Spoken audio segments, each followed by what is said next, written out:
Hello everyone, Photoshop শেখার সপ্তম ক্লাসে সবাইকে স্বাগতম জানাচ্ছি। আমি সুপ্রতীক সরকার।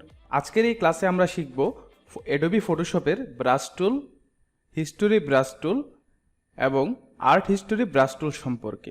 এছাড়াও আমরা জানব ফটোশপের হিস্টোরি প্যানেল সম্পর্কে। তাহলে আর দেরি না করে আমরা চলে যাচ্ছি কম্পিউটার স্ক্রিনে। অ্যাডোবি ফটোশপ ওপেন করার পর আমরা প্রথমেই একটি ডকুমেন্ট নিয়ে নিচ্ছি। ডকুমেন্ট ক্রিয়েট করার পর আমরা টুলবারের অপশন থেকে এখানে দেখতে পাবো ব্রাশ টুল নামে একটা টুল আছে।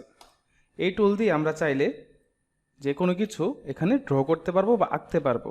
আমি যদি আমার ব্রাশ টুলটা একটু ছোট করে নিই, এখানে দেখতে পাচ্ছেন আমরা ব্রাশ টুল দিয়ে খুব সহজেই ড্র করতে পারছি। এবার ব্রাশ টুলটা সিলেক্ট করার পর আমরা যদি মাউসের ডান পাশে একটা ক্লিক করি, তাহলে এখানে আরেকটা ব্রাশ টুলের প্যানেল ওপেন হবে।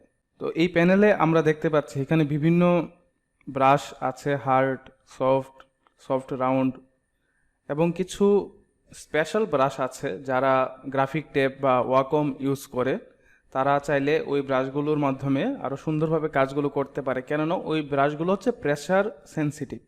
মানে ওয়াকমের যে কলমটা থাকে সেই কলমে আপনি কতটুকু প্রেশার দিয়ে ওই ব্রাশটা ড্র করছেন আপনার ডকুমেন্টে, ওই প্রেশার অনুযায়ী ওই ব্রাশের যে সাইজ এবং অপাসিটি বা ফ্লো ওইসব নির্ধারিত হয়। তো আমরা এখন ওই জিনিসগুলো দেখব না, আমরা মাউসের যে ব্রাশগুলো আছে মাউস দিয়ে ব্যবহার করা যায় সেই ব্রাশগুলো নিয়ে কথা বলবো। তো এখানে আমরা অনেক ধরনের ব্রাশ দেখতে পাচ্ছি এবং এই প্যানেলের একটা জায়গায় দেখতে পাচ্ছি সাইজ, আর একটা জায়গায় দেখতে পাচ্ছি হার্ডনেস, এবং এই পাশে আরেকটা অপশন আছে এবং এই পাশে কিছু সেটিংসের আইকন আছে, এই পাশে প্লাস আইকন আছে। এটা হচ্ছে নতুন ব্রাশ যখন আমরা ক্রিয়েট করতে চাইবো তখন এই প্যানেলটা বা এই অপশনটা আমরা ব্যবহার করব। আজকের ক্লাসে আমরা নতুন কোনো ব্রাশ বানাবো না, যে ব্রাশগুলো ডিফল্টভাবে ফটোশপে দেয়া আছে সেই ব্রাশগুলো নিয়ে আমরা কথা বলবো এবং সেই ব্রাশগুলো আমরা কিভাবে আমাদের ডিজাইনে বা আমাদের ছবিতে ইউজ করতে পারি সেই বিষয়গুলো নিয়ে আজকে আলোচনা হবে। তো এখানে সেটিং আইকন থেকে অনেক সময় দেখা যাবে যে ফটোশপে আপনি এই ব্রাশের যে থাম্বনেলগুলো এগুলো আপনি স্ট্রোক আকারে নাও দেখতে পারেন, এটা অন্য কোনো অপশনে থাকতে পারে বা অন্য কোনো সিস্টেমে থাকতে পারে। এখান থেকে যদি আমি ব্রাশ স্ট্রোক অপশনটা ঠিক চিহ্নটা অফ করে দিই তাহলে দেখতে পাবো এখানে আমার ব্রাশটা কেমন এটা দেখা যাচ্ছে না, শুধু নামগুলো দেখা যাচ্ছে। আবার এখানে যদি ব্রাশ টিপে ইউজ করি তাহলে এখানে ব্রাশের যে ছোটো আইকনটা আছে সেই আইকনটা আমরা দেখতে পাচ্ছি। আমি সবসময় প্রেফার করব এখান থেকে আপনার সবসময় ব্রাশ স্ট্রোক এই অপশনটা সিলেক্ট করে রাখবেন, চাইলেই দুটো অপশনই অন করে রাখতে পারেন। এবার আমরা যদি একটা সফট রাউন্ড ব্রাশ নিই, সফট রাউন্ড ব্রাশটা কি করছে, আমরা যেই লাইনটা এখানে ড্র করছি বা যা ড্র করছি এটা খুবই সফটভাবে ড্র হচ্ছে। আবার আমরা যদি এখানে একটা হার্ড রাউন্ড ব্রাশ নিই, তারপর যদি আমরা একটা কিছু এখানে ড্র করি তাহলে দেখতে পাবো এটা খুবই হার্ডভাবে ড্র হচ্ছে। তো যদি জুম করি তাহলে আপনারা পার্থক্যটা বুঝতে পারবেন। আবার আমরা যদি ডান পাশে ক্লিক করি তাহলে এখানে আরেকটা অপশন দেখব যেটাকে আমরা চিকন করতে পারবো বা আমাদের এরিয়াটা ঘুরিয়ে দিতে পারবো। এটার মাধ্যমে আসলে কী করা হয়, যারা ক্যালিগ্রাফি করেন বা যারা ক্যালিগ্রাফি করে তারা এই টুলটার মাধ্যমে ব্রাশের যে সাইজটা আছে বা ব্রাশের যে আয়তনটা আছে সেটাকে কমিয়ে বাড়িয়ে ক্যালিগ্রাফির জন্য খুব সুন্দরভাবে নতুন একটা ব্রাশ তৈরি করে নিতে পারে। যেমন আমি যদি এখানে হার্ড রাউন্ড করে এই ব্রাশটা সিলেক্ট করে যদি চ্যাপটা করে দিই, তারপর যদি আমি ড্র করি, দেখেন আমি কিন্তু একটা ক্যালিগ্রাফির ব্রাশ পেয়ে যাচ্ছি। আমি আন্ডু করছি সব কিছু।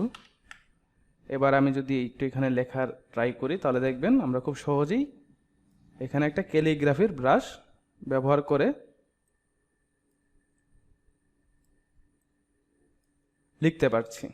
যদিও আমার ক্যালিগ্রাফি এতটা ভালো না, তো আমি আন্ডু দিলাম সব কিছু। এবার ব্রাশের সাইজ ছোট বড় করার জন্য আমরা আসলে কতগুলো মেথড বা কিভাবে খুব সহজেই ব্রাশের সাইজটা ছোট বড় করতে পারি। কারণ অনেক সময় দেখা যায় যখন আমরা ডিজাইন করতে থাকি বা আমরা ছবিতে ব্রাশ ব্যবহার করতে থাকি তখন কিছু জায়গায় ছোট ব্রাশ ইউজ করতে হয়, কিছু জায়গায় বড় ব্রাশ ইউজ করতে হয়। সেই সব ক্ষেত্রে বারবার আমাদের ব্রাশ প্যানেলে যাওয়া সম্ভব হয় না বা আমরা ওই সময়টা আমরা পাই না। আমরা কিন্তু খুব সহজেই কিবোর্ডের যে থার্ড ব্র্যাকেটের যে বাটনটা আছে, এন্টার শিফট, এটার উপরে যে বাটনটা ব্যাকস্পেসের নিচে থাকে ওই বাটনটা আমরা ছোটো যদি ডান পাশের বন্ধনীটা ব্যবহার করি তাহলে ব্রাশের সাইজটা বড় হবে, আর যদি বাম পাশেরটা ব্যবহার করি তাহলে ব্রাশের সাইজটা ছোট হবে। আবার আরেকটা প্রক্রিয়া আমরা ব্রাশ ছোট বড় করতে পারবো ব্রাশের সাইজ, সেটা হচ্ছে কিবোর্ডের অল্টার বাটনে প্রেস করে মাউসের রাইট বাটনে যদি আমরা ক্লিক করে ডান পাশের দিকে নিই তাহলে ব্রাশের সাইজটা বড় হবে, আর যদি বাম পাশের দিকে নিয়ে আসি তাহলে ব্রাশের সাইজটা ছোট হবে। একই প্রক্রিয়া আমরা যদি কিবোর্ডের অল্টার বাটনে প্রেস করে মাউসের রাইট বাটনে ক্লিক করে উপরের দিকে নিই তাহলে আমাদের ব্রাশের যে হার্ডনেসটা আছে সেটা বাড়বে, আর যদি নিচের দিকে নিয়ে আসি হার্ডনেসটা বাড়বে, উপরের দিকে নিলে হার্ডনেসটা কমবে। আমরা যত উপরের দিকে নিব তত হার্ডনেসটা কমতে থাকবে, যত নিচের দিকে নিয়ে আসবো হার্ডনেস ততটাই বাড়তে থাকবে। আবার কিছু ক্ষেত্রে দেখা যায় আমরা ব্রাশটাকে সোজা একদম সোজাভাবে টানতে চাই, কিন্তু মাউস দিয়ে আমরা খুব সোজাভাবে এটা টানতে পারি না, একটু আঁকা বাঁকা কোনো কারণে হয়ে যায়। তো সেই ক্ষেত্রে আমরা যদি কিবোর্ডের শিফট বাটনে প্রেস করে ব্রাশটা টান দিই তাহলে ব্রাশটা কোনোভাবেই আঁকা বাঁকা হবে না। আমি যতই মাউস এদিক সেদিক নাড়াই না কেন ব্রাশের যে স্ট্রোকটা আছে সেটা একদম সোজাই থাকবে। আবার সেমভাবে আমি যদি উপর থেকে নিচ দিকেও নিতে চাই বা নিচ থেকে উপরে নিতে চাই সেই ক্ষেত্রেও কিন্তু আমরা ব্রাশটাকে একদম সোজা টানতে পারছি। এবার আরেকটা মজার বিষয় হলো, মনে করুন আমি এখানে জাস্ট একটা ক্লিক করে ব্রাশের একটা ড্র করলাম, তারপর আমি আমার ডকুমেন্টের অন্য যে কোনো জায়গায় শিফটে প্রেস করে যদি আমি আরেকটা মাউসের লেফট বাটনে আরেকটা ক্লিক করি তাহলে দেখা যাবে সেইভাবেই সে লাইনটা ড্র করে দিচ্ছে।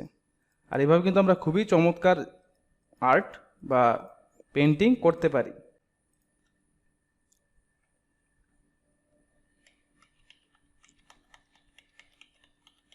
এবার আমরা যদি একটু উপরের দিকে খেয়াল করি তাহলে দেখতে পাবো এখানে একটা মোড আছে, নর্মাল মানে ব্লেন্ডিং মোড। আবার আমাদের লেয়ার প্যানেলও একটা ব্লেন্ডিং মোড থাকে। তো এইখানে যে ব্লেন্ডিং মোডটা আমরা দেখতে পাচ্ছি সেটা হচ্ছে আমাদের ব্রাশের যে স্ট্রোকটা আছে সেই স্ট্রোকের ব্লেন্ডিং মোড। যেমন আমি এখানে একটা কালো ব্রাশ দিয়ে এই লাইনটা টেনেছি, এবার আমি যদি ব্রাশের কালারটা চেঞ্জ করে অন্য একটা কালার নিয়ে আরেকটা লাইন দিই তাহলে এই জায়গাটাতে যদি একটু খেয়াল করেন তাহলে দেখবেন কালো যে দাগটা আছে সেই দাগটা লাল দাগের কারণে একদম ঢেকে গেছে বা হাইড হয়ে গেছে। এবার আমি যদি এটার অপাসিটিটা কমিয়ে আবার যদি এখানে ড্র করি তাহলে দেখবেন আমার যে কালারটা আছে, কালো কালারটা আছে সেটাও কিন্তু এখানে দৃশ্যমান। দুইটার পার্থক্যটা আপনারা এখানে বুঝতে পারছেন। এর মানে হচ্ছে অপাসিটিটা আমার কালারটাকে একদম ট্রান্সপারেন্ট করে দেয়। আমার যে এই কালার যেটা আছে সেটা একদম ট্রান্সপারেন্ট হিসাবে আছে, এর নিচে যাই থাকবে না কেন সেটাই শো করবে। আবার এখানে একটা জিনিস দেখবেন সেটা হচ্ছে ফ্লো। ফ্লো জিনিসটা কি? ফ্লো জিনিসটা সহজভাবে বুঝতে গেলে আমরা একটু আন্ডু দিচ্ছি। আমি যদি এখানে একটা সার্কেল ক্রিয়েট করি, মার্কেট টুল দিয়ে একটা সার্কেল ক্রিয়েট করলাম, তারপর সেই সার্কেলের ভিতরে আমি একটা ব্রাশ ড্র করছি। আমি অপাসিটি ফুল করে দিচ্ছি, ফ্লো 100% করে দিচ্ছি, একটা সফট রাউন্ড ব্রাশ নিচ্ছি। এবার আমি এখানে ড্র করছি। এবার যে ফিল কালারটা আছে সেই ফিল কালার থেকে একটা লালের একটা অংশ খুব সুন্দরভাবে দূরে যেতে যেতে মিশে গেছে। অনেকটা আমরা যখন কল ছাড়ি, পানির কল ছেড়ে দেই, যদি খুব বেশি জোরে ছাড়ি তাহলে পানিটা কিন্তু ছিটকে বেরিয়ে যায়, আশেপাশে অনেকগুলো ফোঁটা ছড়িয়ে ছিটিয়ে যায়। আবার আমরা যদি কলটা একটু আস্তে ছাড়ি বা কলের ঘূর্ণনটা একটু কম দিই তাহলে কিন্তু পানিটা আস্তে আস্তে পড়ে। এই জিনিসটাও এইভাবে কাজ করে যে আমরা যদি এখানে ফ্লোটা কম কম করে দিই সেক্ষেত্রে কি হবে, আমাদের যে কালারটা ছড়িয়ে যাচ্ছিল সেই কালার যে ছড়ানোটা আছে বা ছড়ানো ভাবটা আছে সেই ভাবটাকে সে কমাবে বা বাড়াবে। এই ফ্লোয়ের মাধ্যমে আমরা ওই জায়গাটাকে নিয়ন্ত্রণ করতে পারবো। তো এই ছিল ব্রাশ টুল সম্পর্কে মোটামুটি বিস্তারিত একটা ক্লাস। এবার আমরা জানবো হিস্টোরি প্যানেল সম্পর্কে এবং হিস্টোরি আর্ট ব্রাশ টুল সম্পর্কে। হিস্টোরি আর্ট ব্রাশ টুল বা হিস্টোরি প্যানেলটা আমরা কোথায় পাবো? আমরা পাবো একদম টুল প্যানেলের যে এই জায়গাটা আছে এখানে হিস্টোরি ব্রাশ টুল এবং আর্ট হিস্টোরি ব্রাশ টুল নামে দুইটা অপশন আমরা দেখতে পাচ্ছি। আমি একটা ছবি ওপেন করলাম, যে ছবিটা আমি unsplash.com থেকে নিয়েছিলাম। তো এই ছবিটার উপরে আমরা এখন হিস্টোরি প্যানেল বা হিস্টোরি আর্ট ব্রাশ টুলের ব্যবহারটা শিখব। আমি যদি উইন্ডোতে যাই, উইন্ডোতে গিয়ে যদি একটু নিচের দিকে আসি, এখানে একটা প্যানেল পাবো যার নাম হচ্ছে হিস্টোরি। এই প্যানেলটা আমি ওপেন করে রাখলাম। এবার আমি ব্রাশ টুল দিয়ে কিছু এখানে ড্র করলাম। সফট রাউন্ড ব্রাশ নিয়ে আমি জাস্ট কিছু লাইন এখানে ড্র করলাম।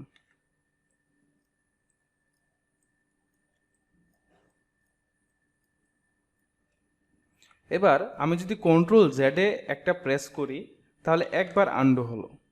আমি যদি আবার কন্ট্রোল জেডে প্রেস করি তাহলে আরেকটা আন্ডু হলো। আবার কন্ট্রোল জেডে প্রেস করলাম, আবার আন্ডু হচ্ছে। এখন এই আন্ডুটা কোত্থেকে হচ্ছে? এটা কিন্তু আমাদের হিস্টোরি প্যানেল থেকে হচ্ছে। আমাদের এখানে একটা স্ন্যাপশট আছে, এই স্ন্যাপশটের উপর ভিত্তি করে আমরা যেই কাজগুলো করেছি বা যেই ব্রাশ টুলের মাধ্যমে যেই লাইনগুলো টেনেছিলাম বা যেই ব্রাশের ব্যবহারটা করেছিলাম সেইগুলোর প্রত্যেকটার হিস্টোরি এখানে দেয়া আছে। আমরা যদি এটাতে একটা একটা ক্লিক করি তাহলে কিন্তু সেম কাজটাই হবে। তো ফটোশপ কি করে আমাদের সকল কাজগুলো হিস্টোরিতে লিপিবদ্ধ করে রাখে। আমরা যখনই আন্ডু দিতে যাই তখনই কিন্তু সে ওই হিস্টোরির জায়গা থেকে আমাদের আন্ডুগুলো ফিরিয়ে নিয়ে আসে বা আমাদেরকে আগের অবস্থায় নিয়ে যায়। এখন অনেকে প্রশ্ন করেন যে কতবার আন্ডু দেওয়া যায়, ফটোশপে আমরা কতবার আন্ডু দিতে পারি। এই জিনিসটা কিন্তু ফটোশপে সেট করেও দিতে পারবো আমরা চাইলে। সেটা হচ্ছে আমাদের এডিটে যেতে হবে, এডিটে গিয়ে যাব প্রেফারেন্সেস, তারপর যাব এখানে পারফরমেন্স। এই অপশনটাতে ক্লিক করার পর এখানে একটা প্যানেল পাবেন, history states, cash level, cash title, size. এই হিস্টোরি স্টেটসে আপনি যতগুলো পয়েন্ট বা যত সংখ্যা দিয়ে রাখবেন আপনি তত সংখ্যকবার আন্ডু করতে পারবেন। এখন আপনি যদি চিন্তা করেন আমি এখানে 1000 দিয়ে রাখবো বা 500 দিয়ে রাখবো, দিতে পারেন, তবে আপনার পিসির যে র্যাম থাকবে বা মেমোরি থাকবে সেই মেমোরিটার উপরে কিন্তু অনেক বেশি ইফেক্ট পড়বে এবং ফটোশপ কিন্তু তত বেশি মেমোরি নিয়ে বা তত বেশি জায়গা নিয়ে কাজগুলো করবে। সেই ক্ষেত্রে আপনার পিসি কিছুটা স্লো হয়ে যেতে পারে বা কোনো ক্ষেত্রে আপনার ফটোশপ ক্রাশও করতে পারে। তো আমি সাজেস্ট করব এখানে ডিফল্টভাবে যেই সেটিংটা দেওয়া আছে 50টা, আমার মতে 50টা ভুল অনেক। আমরা ভুল যদি করেও ফেলি 50টার আগে আমরা ওই ভুলগুলো শুধরাতে পারি। সেই ক্ষেত্রে আমরা এখানে কোনো ধরনের সেটিং চেঞ্জ না করাটাই বেটার। তবে বাম পাশে যদি একটু খেয়াল করেন তাহলে দেখতে পাবেন optimize cache level and tile size for web default huge pixel dimensions. তো এই ক্ষেত্রে ফটোশপ 3টা প্রিসেট এখানে দিয়ে রেখেছে। আপনি যদি ওয়েব ডিজাইন বা ইউআই ডিজাইন করেন তাহলে এখানে যদি একটা ক্লিক করেন সে এখান থেকে সব কিছু সিলেক্ট করে নিয়েছে যে কতটুকু কোনটা কতটুকু প্রয়োজন হবে। আর যদি হিউজ পিক্সেল মানে বড় পরিসরে বা বড় সাইজের কোনো ছবি আপনি এডিট করতে চান সেই ক্ষেত্রে কিন্তু আপনি একটাও সিলেক্ট করে দিতে পারেন। তবে আমি সাজেস্ট করব সবসময় ডিফল্ট বা ফটোজ যে অপশনটা আছে সেটাই সিলেক্ট করে রাখতে এবং এই জায়গাগুলোতে খুব বেশি নাড়াচাড়া না করার জন্য আমি সাজেস্ট করব। এখানে আরেকটা জিনিস আপনি কন্ট্রোল করতে পারবেন, আপনি ফটোশপ সফটওয়্যারটাকে কতটুকু র্যাম দিতে চান বা কতটুকু জায়গা নিয়ে ফটোশপটা আপনার এখানে কাজ করবে এটা আপনি এখান থেকে সিলেক্ট করে দিতে পারবেন। এখানে আপনার র্যাম যতটা থাকবে বা আপনার মেমোরি যতটুকু থাকবে আপনি যদি সবটুকু মেমোরি ফটোশপের জন্য সিলেক্ট করে রাখেন তাহলে কিছু প্রবলেম হবে। সেই প্রবলেমগুলো হলো আপনি যখন অন্য কোনো সফটওয়্যার ইউজ করতে চাইবেন তখন সেই সফটওয়্যারগুলো আপনি স্মুথলি ইউজ করতে পারবেন না, কারণ সব র্যাম তো আপনি ফটোশপকে দিয়ে রেখেছেন, অন্যান্য সফটওয়্যারের জন্য তো কোনো র্যাম আসলে বাকি নাই। তো সেই ক্ষেত্রে এখানে ডিফল্টভাবে যা আছে তা থাকাই বেটার, তবে আপনি চাইলে এখানে কাস্টমাইজ করতে পারেন। যদি আজকে এটা ক্লাসের অংশ ছিল না, তবে যেহেতু এখানে আন্ডুর একটা বিষয় চলে আসলো সেই ক্ষেত্রে আমি এটা দেখিয়ে দিলাম যেন আপনাদের বুঝতে অনেক সুবিধা হয়। তো এই হিস্টোরি প্যানেলটার কাজ হচ্ছে আমরা যেই স্ন্যাপশটটা এখানে থাকবে সেই স্ন্যাপশটের উপরে আমরা যেই কাজগুলো করব সেই কাজগুলোরই একটা হিস্টোরি আমাদেরকে এখানে দেখাচ্ছে। আর আর আমরা যদি এখন হিস্টোরি ব্রাশ টুলে যাই তাহলে আমরা যে ব্রাশগুলো ড্র করেছিলাম সেইগুলো খুব সুন্দরভাবে ইরেজ করতে পারবো এবং আমরা পুনরায় আগের জায়গায় ফেরত যেতে পারবো Ctrl Z ব্যবহার না করি। এই কাজটা ফটোশপ কিভাবে করছে সে কিন্তু আমাদের এখানে স্ন্যাপশটের যে মূল পিকচারটা ছিল বা মূল ছবিটা ছিল সেই ছবিটাকে থেকে রেফারেন্স নিয়ে আমাদেরকে ওই জায়গাগুলো আবার ফিরিয়ে দিচ্ছে। হিস্টোরি প্যানেলে ব্যবহারটা না করলে আমরা কোনোভাবেই ওই জায়গাগুলো আর ফেরত পেতাম না, কারণ আমরা কিন্তু এখন নতুন কোনো লেয়ার নিয়ে কাজ করিনি, আমরা যে মূল লেয়ারটা ছিল সেই লেয়ারের উপরেই কাজগুলো করেছি। তো এই ছিল হিস্টোরি ব্রাশ টুল।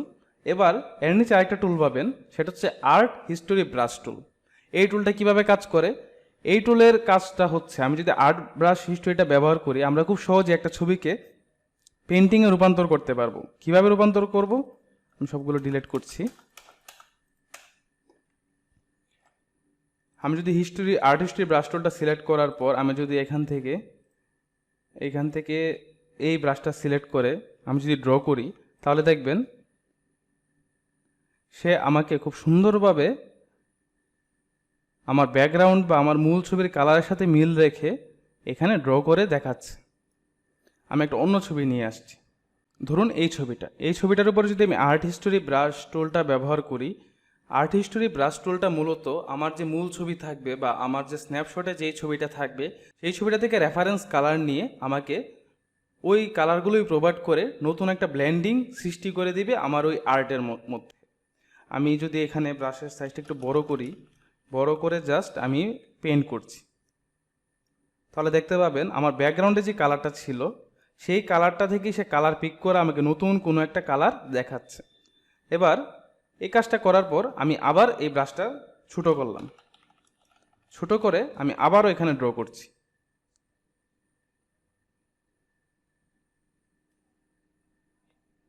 ব্রাশটা এবার আরও ছোটো করলাম, এবার আমি আবার ড্র করছি।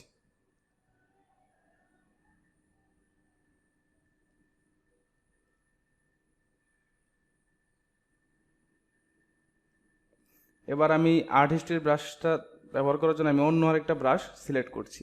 আমি এই ব্রাশটা সিলেক্ট করলাম এবং এটা একটু বড় করে দিলাম।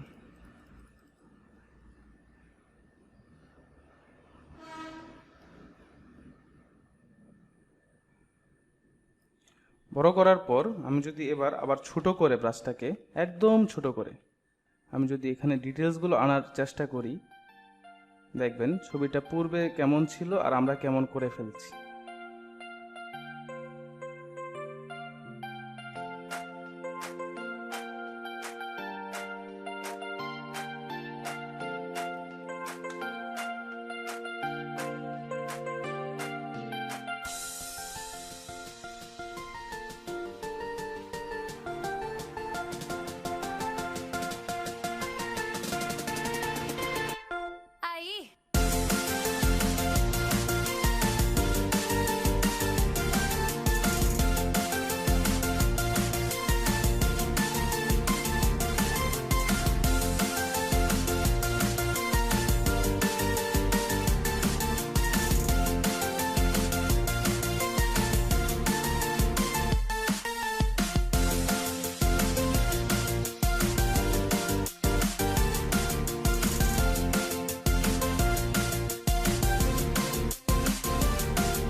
তো দেখতেই পাচ্ছেন আমরা আর্ট হিস্টোরি ব্রাশ টুল ব্যবহার করে কিভাবে সাধারণ একটি ছবিকে একটা ডিজিটাল আর্টে রূপান্তর করলাম।